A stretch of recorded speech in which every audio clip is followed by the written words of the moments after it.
आलात आणि सामान्य जनतेसोबत तुम्ही व्यायाम पण केलेला आहे. निवडणुकीची तयारी कशी चालली? निवडणुकीची तयारी अत्यंत चांगली चाललेली आहे आणि निवडणुकीत फिट राहणं हे पण महत्त्वाची बाब असते. कारण प्रचार करताना रोज पायी डोर टू डोर प्रचार करताना संपूर्ण दिवसभर फिरावं लागतं आणि आपण फिट नसेल तर प्रचार होऊ शकत नाही. काही उमेदवार जर बघत असाल तर आपण तर ते पूर्ण डोर टू डोर प्रचार पण करू शकत नाही कारण फिट नसल्याकारणे. आणि मोदीजींचं ज्यावेळी नेतृत्व आपण स्वीकारतो आणि त्यांच्या नेतृत्वाखाली काम करतो तर त्यांनी जो मूलमंत्र देशाला दिलेला आहे फिट इंडिया आणि खेलो इंडियाचा, तो स्वतःपासून फॉलो करायला पाहिजे. मी स्वतः रोज जिम करतो आणि योगा करतो आणि त्यामुळे प्रचारात पण फिट आहे, कामात पण फिट आहे आणि जो काही रिझल्ट येईल त्यात पण मी फिट असणार. विरोधकांच्या विरोधात तुम्ही आता दंड थोपटले आणि मैदानात उतरले असं म्हणताय. यापूर्वीच दंड थोपटलेले आणि मैदान. अमृत नोनी गॅस्ट्रिन, अपचन, ऍसिडिटी, गॅस्ट्रबल ह्यापैकी तुम्हाला कुठलाही गॅस्ट्रिक प्रॉब्लेम झाला, उपाय एकच, अमृत नोनी गॅस्ट्रिन. मैदानात उतरलेलो आहे आणि गेल्या लवकर उमेदवारी जाहीर झाल्या कारणामुळे आणि निवडणुकीची तारीख उशिरा जाहीर झाल्या कारणामुळे खूप फायदा झालेला आहे. लोकांपर्यंत पोहोचण्याचा वेळ पण मिळालेला आहे आणि फिटनेस साबूत ठेवून प्रचार करण्याकरता तो उपयुक्त पण ठरत आहे.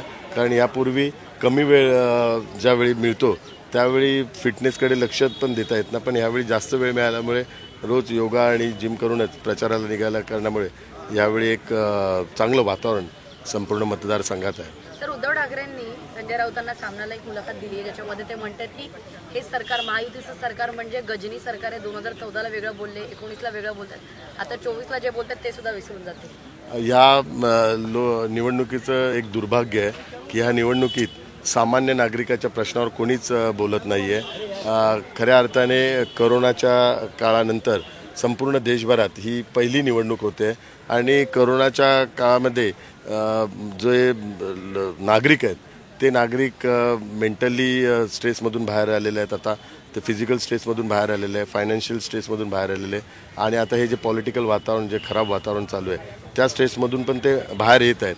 परंतु कुठलाही उमेदवार असेल किंवा कुठलीही पॉलिटिकल पार्टी असेल त्यांच्या ह्या करोनानंतरच्या स्थितीचा कोणी रिप्रेझेंट पण करत नाही आणि कोणी बोलत नाही. केवळ एकमेकावर प्रत्यारोप चालू आहे.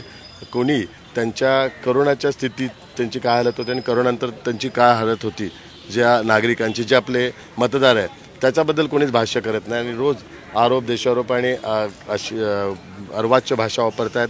राजकारणाचा स्तर आणि भाषेचा स्तर खूप खालावलेला आहे. म्हणून मी मतदारांना पण हेच आव्हान करतोय, जर राजकारणाचा दर्जा सुधारायचा असेल, ज्या अर्वाच्य भाषांचा दर्जा सुधारायचा असेल आणि जे अर्वाच्य भाषा करतात त्यांना जर घरी बसवायचं असेल तर 20 तारखेला मतदानातून आपण आपलं मत व्यक्त करावं. तेव्हाच हे सर्व जे खराब राजकारण करणारे लोक आहेत ते घरी बसतील. तर आम्हाला भाजप मुक्त करा असं सुद्धा उद्धव ठाकरे म्हणतात. मी याच गोष्टीचा उल्लेख करतो की ही भाषा रोज रोज वापरून आपण त्यांच्याबद्दल प्रतिक्रिया विचारणार, रोज दिवसभर तीच गोष्ट चालणार. पण या सामान्य नागरिकांचा आता या ठिकाणी कित्येक जणांनी मोडकळीस आलेल्या इमारतीचा मुंबईतला खूप महत्त्वाचा प्रश्न आहे, पगडी सिस्टीमचा जो महत्त्वाचा प्रश्न आहे, भाडेकरूंचा जो प्रश्न आहे, या प्रश्नावर कोणीच बोलत नाही. परंतु मी या प्रश्नांवरच लोकांशी संवाद साधतो आणि याची उत्तरं आणि हे 5 वर्षात मी कसं करून देईल हेच लोकांना देतोय. करोनानंतर यांची स्थिती, यांचे कित्येक जणांचे आप्तस्वकीयचा मृत्यू करोना काळात झालेला आहे, कित्येक जणांचा बिझनेस डुबलेला आहे करोनाच्या काळामध्ये, कित्येक जणांच्या नोकऱ्या गेलेल्या आहेत. त्यामुळे त्या करोनानंतरचा हा 2.5 वर्षाचा कालावधीमध्ये त्यांना सावरण्यासाठी सगळ्यांनी प्रयत्न करायला पाहिजे. आणि ह्या निवडणुकीत भविष्यात करोनासारखी जर परिस्थिती निर्माण झाली तर देशातील नागरिक कसा सुरक्षित राहील, आर्थिक सुरक्षित राहील आणि फिजिकल पण कसा सुरक्षित राहील, हा पण एक मास्टर प्लॅन उमेदवार म्हणून मी लोकांसमोर देत आहेत. आणि ही खरी लोकांची गरज आहे. लोकांना हे रोजच्या आरोप प्रत्यारोपमध्ये काही रस नाही आहे. त्यांना त्यांचा परिवार सुरक्षित कसा राहील याकडेच आता लोकांचं लक्ष आहे. तुमचे विरोधक असलेले उमेदवार अनिल देसाई तुमच्यावरती प्रश्नचिन्ह उपस्थित करतात आहेत की स्टँडिंग जे खासदार आहेत ते गेले 10 वर्ष सत्तेत आहेत, पण त्यांनी 10 वर्षात काय केलं असा सवाल ते उपस्थित करतात. कारण की तुम्ही सातत्याने पुनर्विकासाचा प्रश्न जो आहे तुम्ही बोलून दाखवतात, तुमच्या अजेंडावरती आहे. मग 10 वर्ष पुनर्विकास का नाही झाला असा ते सवाल उपस्थित करतात. अनिल देसाई हे AC मध्ये बसून त्यांनी सगळा कारभार केला, त्यामुळे त्यांना हे सगळं दिसलं नसेल.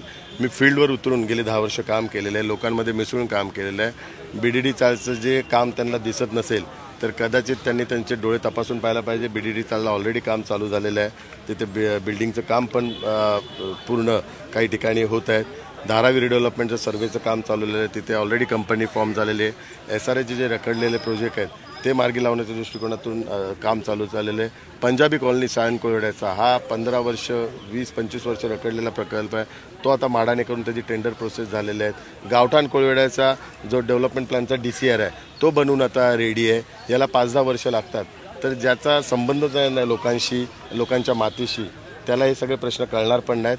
त्यांच्या या प्रश्नावरच त्यांचं किती अज्ञान आहे आणि या मतदारसंघाचं किती त्यांचं ज्ञान आहे हे त्याच्यातून दिसून येत आहेत. त्यांनी पहिलं मतदारसंघाचा अभ्यास करावा, त्यांनी या सर्व गोष्टीची माहिती घ्यावी, त्यानंतरच या सर्व गोष्टींचा उल्लेख करावा. आणि दुसरा प्रश्न आहे की गेल्या 2.5 वर्षात जे जागतिक संकट होतं करोनाच्या काळात, ते आमच्या मतदारसंघातल्या कुठल्या लोकांच्या सोबत ते उभे राहिले.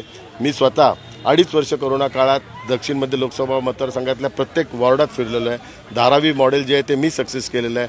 लोकांना वॅक्सिनपासून ऑक्सिजनपासून हॉस्पिटल फॅसिलिटी सगळ्या मी प्रोव्हाइड केलेल्या आहेत. त्यामुळे ह्या गोष्टीचा AC मध्ये बसलेल्या लोकांनी या गोष्टीचा उल्लेख करू नये. आम्ही मातीतले आहेत, लोकल उमेदवार आहे, स्थानिक उमेदवार आहे. मी लोकांशी जुडलेला आहे आणि लोकांमधलाच आहे मी आणि लोकांच्या सुखदुःखात सहभागी असणार आहे. त्यामुळे त्यांना याची कधी जाणीव होणार नाही आणि लोकांच्या भावनांची त्यांना कल्पना येणार नाही. उद्धव ठाकरेंची आज सभा ट्रॉम्बेमध्ये पार पडते, ह्याकडे कसं पाहता? कारण की उद्धव ठाकरेंच्या सोबत तुम्ही एकेकाळी होते आणि आता उद्धव ठाकरे तुमचा विरोध करण्याकरता आज ट्रॉम्बेमध्ये सभा घेतली. माझा पराभव करण्याकरता आदरणीय उद्धव साहेबांना गलीगलीमध्ये फिरावं लागतंय.